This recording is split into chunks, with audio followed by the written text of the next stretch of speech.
Todo mundo questionando ele, porque ele não... ele tinha esse lado da filosofia e estava querendo mostrar o Deus, o espiritualismo. Aí ninguém acreditava. E ele fazia um mestrado. E o professor dele botou ele à prova. Porque o professor não acreditava por uma história que aconteceu da mãe ter câncer e ele culpava a Deus desse processo todo. Aí Deus para ele não existia. Aí ele, quando dava aula, e já era aula no mestrado, ele passava isso tudo e esse aluno quis, e ele achava que ele ia vencer o aluno nos argumentos, e o aluno acabou modificando ele, e aí era como se fosse várias cenas, várias famílias. Eles davam um corte, aí aparecia uma família também lá do Egito, de qualquer lugar, que também o pai não aceitava que ela tinha Deus, acreditava, aí depois uma outra família, todo mundo renegando, aí depois foi provar, eles conseguiu com argumento, e aí ele botou assim, o professor era o advogado contra, ele era o advogado de defesa.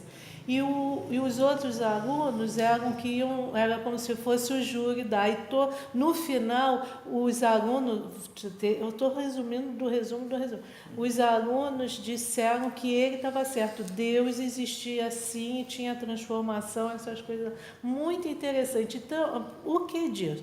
Como cada um, hoje em dia, que antes não se via tanto, estão mostrando ao público em geral essa questão do espiritualismo. Sim, tá, não é aberto. Porque eles não estavam falando da igreja, estavam falando dessa parte espiritual, o que está dentro da... Aí que entra... Então vou falar sobre isso. Já começou? Já.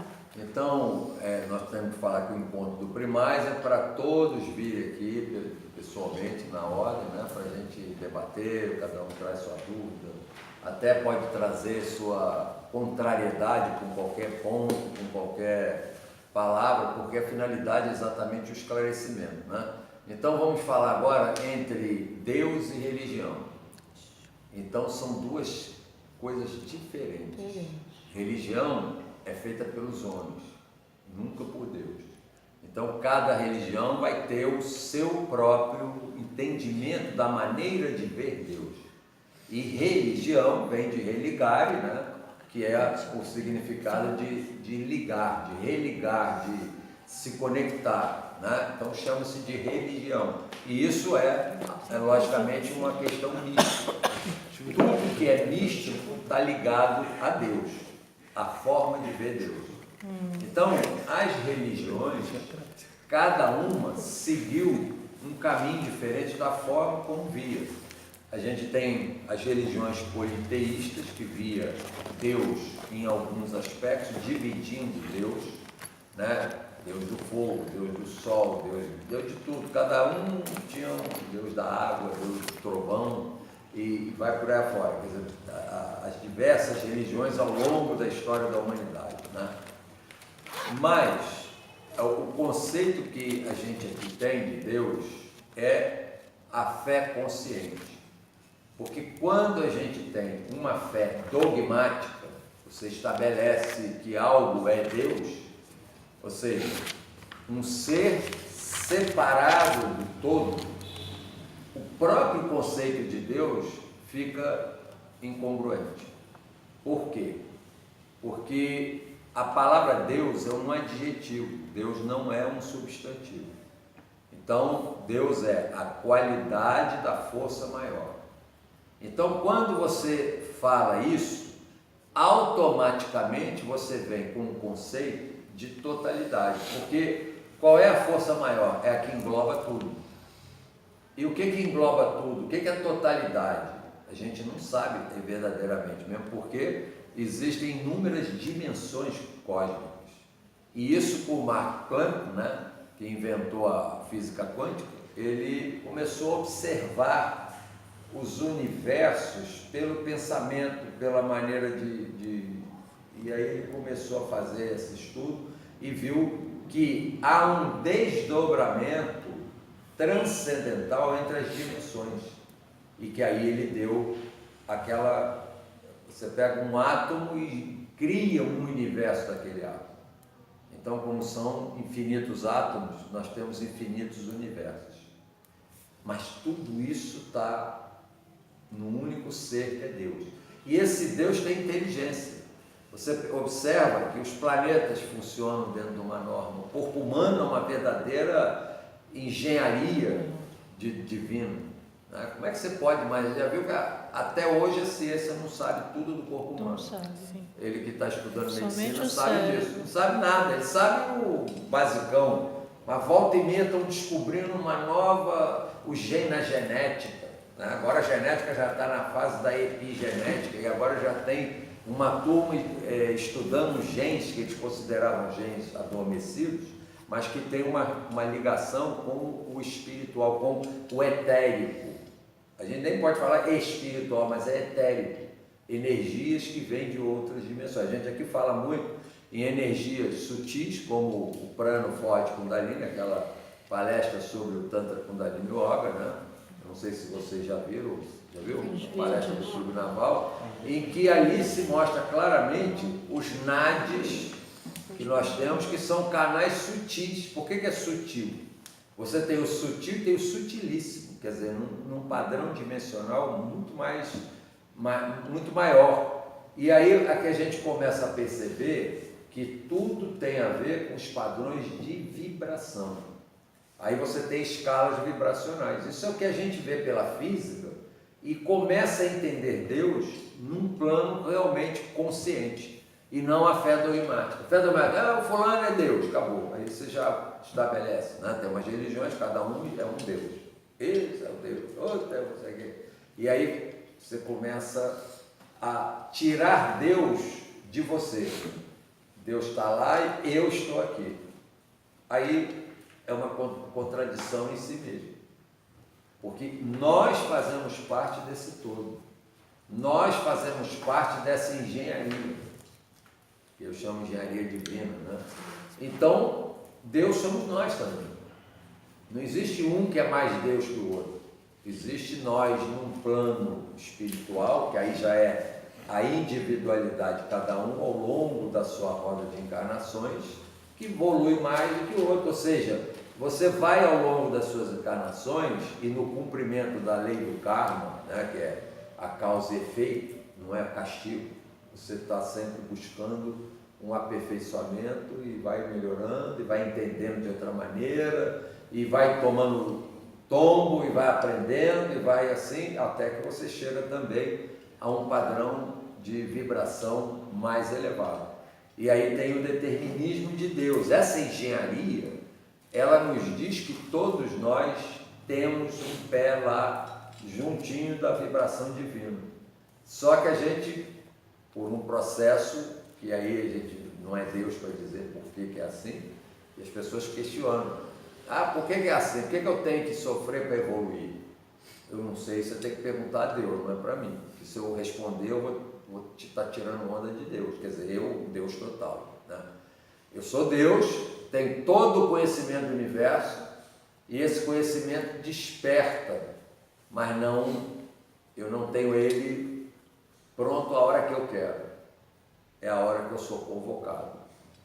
E é isso que é o grande aspecto divino. Então você é Deus, somos Deus, e aí nós temos a consciência cósmica, e aí nós ficamos então, ontem nós fizemos Kalel. O que o Kalel faz? Kalel é exatamente você ter a humildade divina, a autoestima, a consciência do poder de Deus que está dentro de você e a vida material, né? A gente vibra aqueles 4 mantras para isso. Vocês estiveram aí no Kalel? Então o Kalel é isso. E aí você começa a ver, nós estávamos estudando na primeira série agora, sobre o que é Kalel.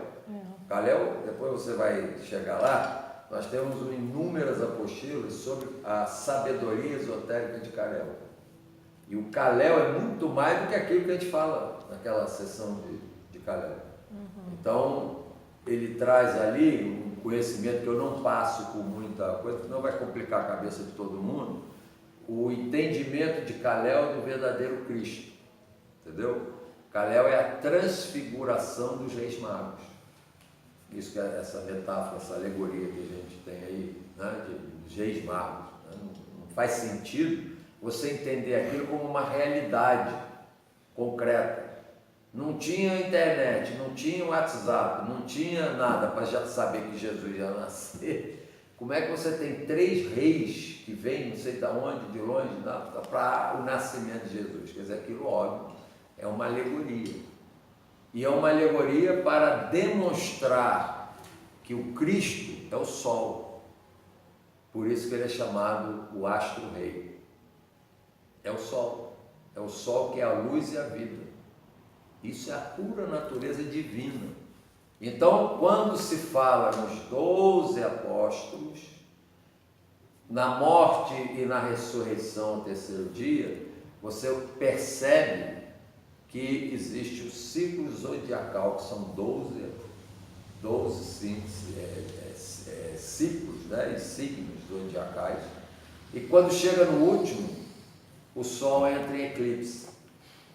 Aliás, não é o Sol, o sistema solar, porque isso é o zodíaco é algo monumental, né? Vai passando por todas as casas do zodíaco. A astrologia estuda muito isso. E aí, quando ele ressurge ao terceiro dia, renasce ao terceiro dia, depois que ele fechou. Isso é falado, não é só na religião cristã, de Jesus Cristo. Isso é falado em inúmeras religiões. Esse conceito dos 12, do terceiro dia, da morte e da ressurreição, que eles chamam de morte, a hora que o Sol se eclipsa, né? E a ressurreição quando ele reaparece. E ele é que dá a iluminação para todos. Então, quando a gente fala de Kalel, nós estamos falando do Mahachohan, que é uma energia evoluída, que a gente chama de mestre ascensionado, e que se transfigura naquelas imagens. E que a gente fala, ontem na aula, falamos disso, né? Da questão das raças humanas, da questão da riqueza, da beleza, todos esses fatores estão ali expressos no ouro, no incenso e na mirra. São as 3 raças principais. Hã? São as 3 raças principais. As 3 raças principais e vai por aí afora. Então a gente começa a ver esse aspecto. Aí você vai, mas então você vai dizer que Jesus não existiu? Existiu. Mas ele existiu como uma figura humana que veio com uma missão. Obviamente, um ser, um avatar, que está até hoje aí, né? E que ele trouxe uma mensagem. Jesus foi o mensageiro. Mas aí você, quando pega a religião, você vê que tem as religiões que são cristãs, colocam Jesus como o Deus. Oh, Deus. Ele é um representante especial de Deus, que é mensageiro. Ele veio trazer uma mensagem que, se essa mensagem for cumprida, nós nem precisaríamos de lei, porque ali está implícito tudo que são direitos e deveres. Então, se a gente cumprir o que Jesus falou, nós não precisamos de nenhuma outra lei. Pensa direitinho. Olha o Sermão da Montanha, olha tudo que Jesus falou. Você vai ver que não precisa de lei, porque você mesmo ia saber que eu tenho que fazer pelo outro antes de querer fazer por mim. Hã? Eu queria alguma coisa para anotar também. Quer Tem anotar? um vídeo, né? Tem um vídeo, depois eu só ver o vídeo. Tem um vídeo, vai passar. Mas eu esse vou vídeo. colocar só. Vai aparecer no YouTube. Mas eu vou colocar amanhã e depois da manhã. Hã? Não tem problema do dia, ela já está estressada. Passa a hora que for, sabe por quê? Nem avisa.